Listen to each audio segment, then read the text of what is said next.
vaste sujet. Dans le Monde ce soir, il y avait une préparation de loi pour réprimer le racisme et l'antisémitisme. Donc, Céline serait probablement appelée parmi les premiers, quoique, il existe un certain nombre de Céliniens, qui sont d'ailleurs beaucoup plus nombreux que ceux qui parlent, qui ont longtemps prétendu qu'ils n'avaient jamais été antisémites ni racistes. Quand j'ai commencé, alors je vais commencer par ça, je voulais ne pas le dire, mais on va quand même prendre les choses par le commencement, comme dans les plaideurs. Quand je suis tombé, moi, dans le sujet Céline, par un pur accident universitaire. Je faisais un PhD, vous savez tous ce que c'est, à l'Université de Californie, à Santa Barbara, qui est un endroit pas trop mal pour faire un PhD. Et on m'a demandé, j'ai fait le cursus des études de littérature et linguistique française, ce qui a accéléré un peu les choses, et je suis arrivé au moment où on m'a demandé d'offrir un sujet de thèse. Il fallait présenter 3 sujets de thèse au directeur des études graduées, et le directeur des études graduées, qui était un Français d'origine, choisissait parmi ces 3 sujets. Je lui ai proposé un sujet sur Voltaire. Il a dit non, c'est invendable, parce qu'aux États-Unis, il faut négocier son diplôme. Et il y avait trop de 18e et j'aurais jamais eu un poste. Alors c'était un homme pratique, il voulait me caser dans une université quelconque. Il m'a dit donc pas assez. Alors je lui ai dit, j'étais à ce moment-là assez lié avec quelqu'un dont je suis en train de lire la vie actuellement, qui s'appelle Roland Barthes, la Nouvelle Critique. Et je me suis dit, pourquoi pas Barthes? Je pourrais me brancher sur les amis de Barthes et faire une enquête après le nouveau roman. Et mon directeur d'études graduées, Pierre Delattre, a fait ce geste que vous connaissez tous. Oui, et le sujet a été liquidé. Il ne voulait pas d'après le nouveau roman. Alors j'ai dit, il y a bien Céline. Moi j'avais découvert, ma génération n'a pas lu Céline. Pourtant je suis plus jeune que vous, mais vous êtes un accident d'histoire, vous amenez à Meudon. Mais ma génération, moi j'ai été au collège Stanislas, on ne lisait pas Céline. Et j'ai découvert Céline, très curieusement, en Algérie, où on m'avait chargé d'écrire un livre qui s'appelait ambitieusement Prospective algérienne. Et c'est-à-dire, il s'agissait de décrire l'avenir de l'Algérie indépendante. Et en Algérie, j'ai rencontré ce que j'ai entendu appeler un pied rouge, un coopérant, qui était un petit peu anard et qui avait réagi au socialisme algérien de façon violente. Il parlait du saucislamisme et il me disait c'est du Céline, c'est du Céline. Et alors il me lisait, pour expliquer l'Algérie, Bagatelle pour un massacre, que j'ai découvert à Alger indépendante. C'était bizarre comme occasion. Alors, Delattre me dit, ah, pas mal Céline, très bien Céline. Barthes, à qui j'en ai parlé, m'a dit, oh, très bien Céline. Donc j'avais j'avais l'imprimature. Et je me suis lancé là-dedans. Comme j'étais très pressé, parce que c'était pour moi une reconversion, je voulais un sujet court, une petite thèse, style thèse de médecine, un peu rapide. Pas trop long, je voulais pas y passer des années, et j'ai proposé le passage de Mort et Crédit à Bagatelle, c'est-à-dire le passage du roman au pamphlet, oui, le sujet politique. Et je me suis dit, là, on dirait en anglais, this is a cinch. C'était rapide, c'était facile comme tout. Je n'avais aucune raison de dire le contraire de ce qui se disait. On disait avant Céline était à gauche, il était passé à l'extrême droite, voilà, c'était enveloppé. Ça s'était passé en 1936, au moment du Front Populaire. Je comptais raconter le Front Populaire et puis raconter ça, présenter. Alors que j'écrivais ma thèse, j'avais déjà un poste. J'ai écrit 3 lettres à 3 universités, 2 m'ont répondu, une m'a offert un poste. C'est vous dire si j'étais pistonné dans mon directeur de thèse. Et je me suis donc lancé là-dedans. Et puis, ça accrochait pas mal. J'avais un camarade qui s'appelait Sato, qui était fils d'une Montmartroise et d'un Japonais, ambassadeur du Japon quelque temps à Paris, semble-t-il. Et le grand Sato, quand je le rencontrais, me disait « As-tu lu l'Église ?» Et j'avais feuilleté l'Église, mais je n'avais pas regardé en détail. Je n'étais pas très intéressé par l'Église, qui ne me semblait pas très intéressant. Et alors il me répétait tout le temps « As-tu lu l'Église ?» Et puis après, j'aurais dû écouter Sato, effectivement. Et puis, j'écrivais à Lerne. Lerne avait publié 2 gros recueils sur Céline, 63 et 65. J'ai écrit aux auteurs de Lerne, qui avaient écrit des articles qui se rapprochaient de mon sujet, pour les interroger. Et j'ai eu une réponse unique. Dominique Duroux, apparemment, ouvrait le courrier adressé à tous les collaborateurs de la revue et répondait pour eux. Et il ne répondait pas. Je lui posais des questions très précises. J'en ai posé à Meudon plus que précises, qui ont effrayé la veuve et l'avocat. Mais je posais, moi c'était mon côté néo-américain, je posais des questions comme ça de but en blanc. Et Dominique Duroux m'a répondu en disant « Venez me voir, nous parlerons ». Alors j'ai été voir ma directrice de thèse, qui s'appelait Cushing, qui était une Southern Belle. C'était une jeune femme du Sud qui ne connaissait rien à Céline, et peut-être rien à rien. Mais là, je m'avance peut-être un peu. Et elle m'a dit, je lui ai dit, on m'invite à Paris. Mais il faut y aller, il faut y aller. C'était un moment extraordinaire de la vie universitaire américaine. C'était après le Spoutnik, ça vous dit rien, ou plus jeune en tout cas. Les Américains avaient eu l'impression d'être distancés par les Russes. Pourquoi avaient-ils été distancés? Parce qu'ils ne parlaient que anglais et parce qu'ils avaient oublié de s'ouvrir au vaste monde. Et on déversait sur les départements de langue des sommes d'argent énormes, et même les départements de français.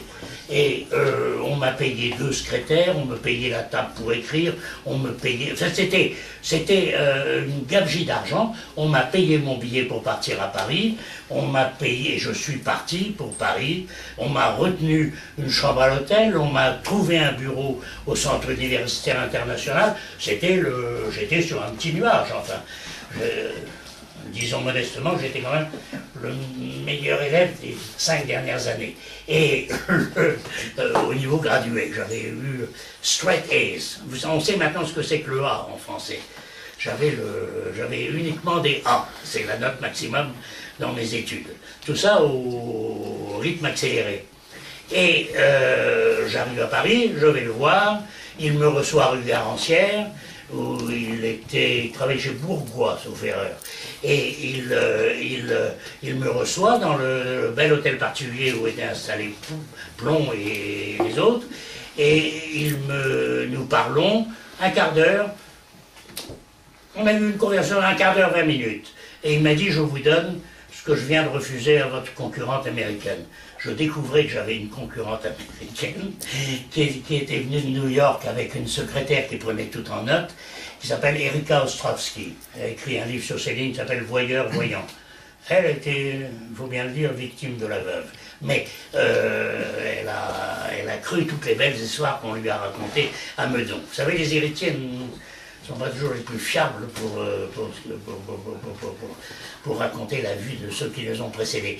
Et en tout cas, il m'a dit, je viens de recevoir toutes les archives de Lerne, il avait perdu la revue. Elle se trouve rue de Bourgogne chez moi, c'était déversé dans une pièce. Tous les archives de Lerne étaient par terre. Il m'a dit, si ça vous intéresse, vous les triez et vous prenez ce que vous voulez, vous photocopierez, vous me rendrez le reste classé. J'ai passé 4 semaines, je ne sais plus très bien, 3 ou 4 semaines de Noël à 4 pattes, rue de Bourgogne, chez lui. J'arrivais le matin à 9h du matin, je repartais le soir vers les 6h. J'avais l'impression que je dérangeais terriblement Jacqueline Duroux, et je triais ce que je ne connaissais pas. En fait, je ne connaissais pas mon sujet, mais je suis tombé sur des copies de lettres très mal tapées mal daté, mal orthographié, quelquefois avec des... C'est ça qui d'ailleurs a trahi l'origine, des lignes de croix. C'était des lettres à Lucien Combel, dont j'ignorais totalement le nom. Vous connaissez Lucien Combel? C'était il était secrétaire de Gide pendant l'occupation, il était tombé sous le charme de Céline, et Céline lui écrivait avant-guerre en lui disant « Je ne veux pas me citer, mais lisez l'Église, et lisez Nesta Webster, et lisez, etc. » Et Céline lui disait « Racisme, racisme, racisme ». Ça, c'est en 1936. Et ça, je l'ai mis de côté tout de suite. En 1936, ça voulait dire qu'il y avait quelque chose avant, la thèse de Simone de Beauvoir et de Nathalie Sarraute, suivant lequel Céline était de gauche au moment de voyage et il avait viré au moment de mort à crédit, ne tenait plus la route. Déjà, j'ai lu, je me souviens, ces photocopies dans l'avion de retour. Cette correspondance avait été photocopiée par la police. Combel me l'a dit après, quand il m'a raconté. Alors, voilà, je rentrais en Californie, mon sujet n'existait plus, puisque j'avais présenté le passage de mort à crédit à Bagatelle, et voilà qu'il fallait repartir en arrière. Et effectivement, et tout mon travail qui a été, je dois dire, assez passionnant. J'ai eu un moment d'euphorie extraordinaire. L'euphorie, c'était de trouver des éléments, c'est le côté Sherlock Holmes de l'affaire, vous trouvez un élément, et puis un autre, et tout s'emboîte, et tout marche bien. Bon, il était net et clair, quand vous repartiez en arrière, que Céline, quand il écrivait au docteur Élie Faure et qu'il lui disait « Le peuple n'existe pas, le plaisir de gauche n'existe pas, Aragon super con, etc., etc. » Céline n'était pas de gauche en 1933. Donc s'il n'était pas de gauche en 1933, il y a de fortes chances pour qu'il ne le soit pas en 1932. Vous comprenez ce que je veux dire? Mon travail consistait à repartir en arrière pour essayer de trouver la date courantée, on dit, la date originelle. Et il est clair, alors là-dessus j'ai lu l'Église, j'ai lu l'acte 3. Quelqu'un a lu l'Église ici? Non? Oui. Oui? Le troisième acte, qui est le héros du troisième acte. C'est pas Judensweg Judensweg. Vous savez ce que veut dire Judensweg? Le but juif. Le but juif. Bon. Alors, En yiddish de cuisine. Non, et Céline, dans les indications de scène, dit il apparaît, Judensweg apparaît en rabbin polonais, avec d'énormes lunettes, une houppe blonde.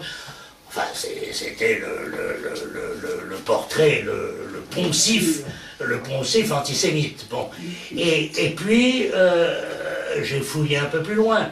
Je suis celui, quoi que dise la collection Hachette, ou de chez Gallimard, la collection pour les lycées, qui dit vous avez bien sûr lu dans Voyage au bout de la nuit, la page 72, déjà notre paix faisait ses premiers pas dans la cave louchante aux sanglaces de l'Olympia sur une musique négro-judéo-saxonne. Je vous signale, je suis désolé de vous le dire, que c'est moi qui ai inventé cette phrase, c'est-à-dire je l'ai au sens propre. J'ai trouvé cette phrase, le premier. On m'a dit, tu délires, m'ont dit les Céliniens d'origine, qui n'étaient pas très nombreux à l'époque. Il y avait Jean-Pierre Dauphin, il y avait Henri Godard, et il y avait Philippe Amiras. Et on m'a dit, mais tu délires, tout ça, tu réduis Céline à quelque chose qui est très, très accessoire. Quand même, si vous voulez, pour moi qui étais en Amérique, quand Céline dit j'ai été 4 ans médecin chez Ford, j'ai vérifié d'abord. J'ai écrit chez Ford, on m'a dit on n'a jamais vu le docteur Détouche. Il ne l'avait jamais vu. Il y a passé 24 heures. Et il disait 4 ans. Et il ne le disait pas seulement dans sa littérature, il le disait dans sa vie. Il dit j'ai été 4 ans médecin chez Ford. Qu'est-ce que ça voulait dire? Alors moi j'ignorais, et je l'ai appris à cette occasion, et il n'était pas facile de le savoir, que Ford avait utilisé toute la puissance de son argent pour mener une campagne antisémite. il avait acheté 4 journaux, il avait mené dans les années 25-27 une campagne férocement antisémite, dans laquelle il disait, la thèse de Ford était assez simple, il disait, ce qui nous tue en Amérique, c'est le jazz et l'alcool. Et le jazz et l'alcool sont négro-juifs. Alors la musique négro-judéo-saxonne, c'était bing, ça. En France, personne n'a parlé de jazz juif, que je sache. Il y a des musiciens de jazz juif, mais on n'attache pas, on ne faisait pas de connotation. Alors que Ford, lui, dénonçait les juifs comme vendeurs d'alcool, ce qui n'était pas complètement fou. Il avait eu des fortunes, comment s'appelle la grande marque actuellement d'alcool, Bronfman. Ouais. Oui, voilà, qui était effectivement, c'est une fortune qui s'est faite avec... vous voulez prendre leur lait?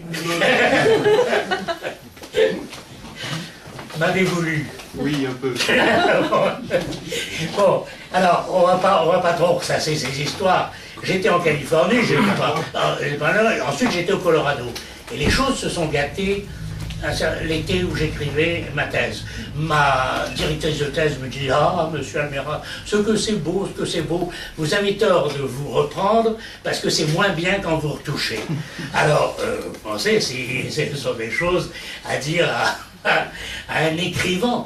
Et donc j'étais parfaitement... Et puis, je viens en France me reposer un peu, reprendre l'air du vieux continent. Et pendant cet été-là, mon directeur de thèse a eu la mauvaise idée de jouer au tennis contre ses 2 fils. Il est mort en fin de partie d'une crise cardiaque. La vie, pour moi, a changé du tout au tout. C'est-à-dire que, à la rentrée, moi qui étais considéré comme parmi les illustrations de l'Université de Californie, ça branlait dans le manche. J'étais assistant professeur à l'Université du Colorado, et ça marchait très bien. J'étais obligé de répéter mon cours de théâtre en permanent. Quelqu'un enseigne ici, non? Non? Personne n'enseigne? Tant pis pour vous. J'étais obligé de répéter mon cours en permanent. Ma classe se vidait, elle se remplissait de nouveau, et je recommençais. C'était un exercice atroce. Et puis je faisais un autre cours, ça marchait très bien. Mais, voilà-t-il pas que ma thèse, qui avait été envoyée en Californie, commençait à recevoir des critiques. Je n'en revenais pas. J'avais été tellement choyé jusque-là que je n'en revenais pas. Je me disais, ce sont mes ennemis qui sont à l'œuvre. Alors il y avait, sachez-le, dans le jury, 2 membres qui étaient hors département, qui avaient été invités comme il était obligatoire, qui appartenaient à la minorité victime de Céline. Et ils ont commencé à demander une chose, et puis une autre, et puis une autre. Eux ne trouvaient pas que j'écrivais spontanément très bien. Et ils ont commencé à critiquer ceci et cela. Et ils ont fini par me demander, et c'est là que ça m'est un petit peu porté à la tête. Pour tout vous dire, j'avais déjà perdu mon travail en France parce que j'avais traité mon patron de con.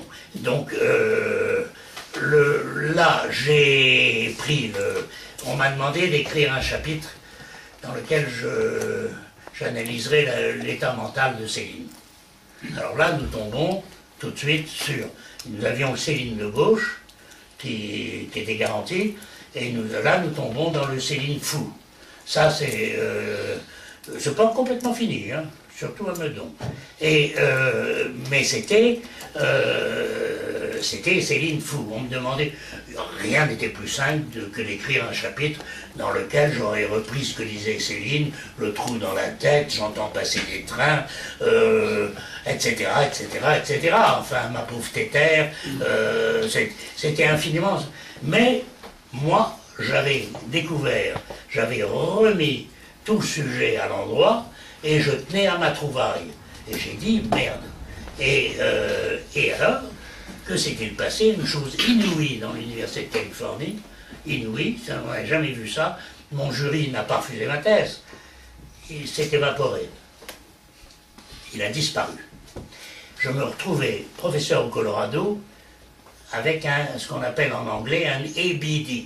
J'étais All But Dissertation, c'est-à-dire que j'étais docteur incomplet d'université. Je n'avais pas le droit d'enseigner les cours gradués, je ne méritais pas de recevoir ma carte de résident, un visa de professeur, puisque pour avoir la carte de résident, il faut avoir une expertise que n'ont pas les sujets américains. Vous comprenez? Tout me poussait vers le retour en Europe. J'aurais perdu 5 ans. Et là-dessus, je suis allé voir ma directrice de chairwoman, la directrice de département, qui était une petite femme qui n'aurait pas trompé Céline. Et elle m'a écouté, elle m'a dit donnez-moi une feuille de papier et un bic. Et elle m'a dicté à moi comment dire, qu'est-ce que Jeanne d'Arc a fait à Rouen? Je déclarais que je n'avais jamais été, je n'étais pas, et je ne serai jamais antisémite. Ce que d'ailleurs j'utilise en toute occasion quand on met en cause, parce que c'est arrivé, il y a certains céliniens qui pointent le doigt dans ma direction, ce qui est idiot. Pour moi c'est un sujet technique. Enfin. Et donc j'ai envoyé cette lettre aux régents de l'Université de Californie, et les régents de l'Université de Californie ont accepté que j'écrive une autre thèse sur Céline, qui était une grâce qu'ils me faisaient, mais dans laquelle il ne serait pas question de ses idées. Pas de politique. Ça, c'est le mot d'ordre de Meudon. Il ne fallait pas de politique. Alors j'ai écrit, ça se trouve dans les archives, céliniennes en Normandie, l'IMEC, ça se trouve là, si ça vous passionne, vous pouvez lire là, ça se trouve à la librairie du Congrès, à Washington. J'ai écrit l'évolution du langage romanesque de Louis-Ferdinand Céline, qui est une thèse purement formelle dans laquelle je compte les mots, j'analyse les phrases, et les syntagmes et les trucs de genre, purement. Et j'ai présenté cette thèse, elle a été acceptée, et j'ai donc eu un diplôme et je pouvais enseigner. Mais le socle avait vacillé, vous comprenez bien. Là-dessus est arrivée la crise des langues, car l'effet Spoutnik a disparu. Et là-dessus, j'ai eu l'impression d'avoir été, pour proprement parler, couillonné. J'avais perdu, d'un seul coup, il n'y avait plus d'argent, on ne payait plus les voyages, ils auront refusé d'acheter les manuscrits de Céline que la veuve m'avait chargé de vendre, qui étaient vraiment pour rien. Et j'ai présenté partout. Moi, j'avais mon salaire d'assistant, je ne pouvais pas les acheter, j'ai pas pu acheter les lettres à Le Vigan qu'il m'a envoyé en copie. J'étais dans ce trou de... Et j'ai découvert au Colorado que j'avais une allergie profonde pour les montagnes, pour les rocheuses. Alors là, il faudrait partir en arrière et faire une sorte de psychanalyse. J'ai été orphelin à 7 ans et on m'a expédié dans un collège de montagne de l'avenue Bosquet où j'avais été élevé comme enfant choyé, héritier de son papa. Et donc, je découvrais que chaque fois que je montais dans la montagne à moto, parce que je faisais la moto, j'en descendais déprimé. Donc, c'était pas pour moi. Alors, j'ai analysé la situation du français, et là encore, je fais une petite découverte qui a été quand même en première page du Monde. J'ai annoncé la fin du français aux États-Unis. Pas mal vu. Ça, c'était en 72. J'ai annoncé que le français arrivait maintenant derrière l'espagnol dans les universités américaines. J'ai envoyé ça à André Fontaine du Monde, qui l'a pris et qui m'a envoyé un télégramme rajeunissé, ce qui était un peu insultant déjà, et ils ont fait paraître ces articles. Là-dessus, ça a été assez propagé, c'est dans la section du Monde, et un lecteur de Virginie, d'origine sévenole comme moi, je ne suis pas espagnol, j'ai répété 15 ans aux États-Unis, un lecteur m'a proposé un monument historique, un château qu'il avait en Normandie, que j'ai habité 5 ans. Bon. Et ça, c'est une autre vie. Revenons à Céline. et à la politique de Céline. Céline a pratiqué la politique dans les années, entre 40 et 44, avec un bémol sérieux en 43, février 43. Mais la grande activité de Céline politique, peut-être sa grande responsabilité, ça a été en décembre 41.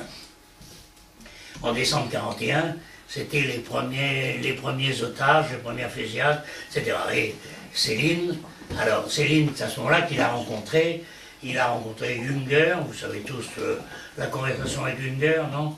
Oui? Oui. Vous ne savez pas ça? Alors, il a rencontré, alors, il y a des Céliniens qui interprètent Laudelou, par exemple de Bruxelles, dit mais non, il ne faut pas le comprendre comme ça. Céline a rencontré Junger à l'Institut allemand et il lui a dit je ne comprends pas que des gens comme vous qui avez une baïonnette, vous ne nettoyez pas maison par maison. Ça c'est la déclaration la plus poussée. Mais elle est restée dans le journal de Junger, elle n'était pas connue. En revanche, l'action politique qu'a essayé de mener Céline, elle a paru dans les journaux. Aux mêmes dates, le 11 décembre, c'était après Pearl Harbor, Céline a convoqué au journal Au Pilori, le journal antisémite, payé par les Allemands, il faut bien dire, il a convoqué toute la presse parisienne à qui il a dit « Êtes-vous raciste, antisémite ?» Il les a mis au pied du mur. Il fallait se déclarer. Alors, les comptes rendus de cette réunion n'ont pas été... Je ne les ai jamais lus, je ne les ai jamais vus, mais enfin, ça a apparu dans les journaux. Alors ça a été, si vous voulez, l'action politique. En février 43, Céline, février 43, c'est Stalingrad. Céline qui vantait les vertus des chiens de traîneau qui sentaient les fissures dans la glace, avait senti que ça craquait sérieusement. Et alors à ce moment-là, il écrit, c'est nettement moins virulent. Remarquez que le 15 juin 1941, 15 juin 42, excusez-moi, je savais que je faisais une erreur. Le 15 juin 42, il écrit à Je suis partout pour proposer de couper la France en deux. C'est le 15 juin 42, c'est le moment de l'imposition de l'étoile jaune. Et Céline écrit à Je suis partout pour dire on me fait bien rire avec 50 000 étoiles jaunes quand on pense que Saint-Louis a déjà baptisé 500 000 juifs dans la Narbonnaise.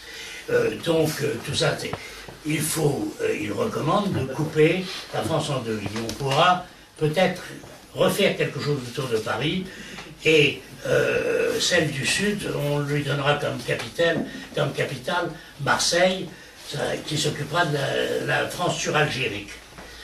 Et il décrit la population. Et dans cette lettre du 15 juin 1942, il décrit le Parlement français 50 ans plus tard. C'est assez hallucinant. Je crois que c'est ce détail qui fait que la Pléiade a volé les lettres qui ont été interdites par l'avocat, dont celle-là. J'ai eu un livre supprimé qui s'est vendu comme jamais. C'est parce que la juge s'était donné 3 semaines pour rendre sa décision. Et j'ai vu Kejman avec mon livre sous le bras, c'est parti comme des petits pains, ce livre-là. Enfin, en édition, l'éditeur m'a un peu triché, il a fait une réédition rapide. Et en tout cas,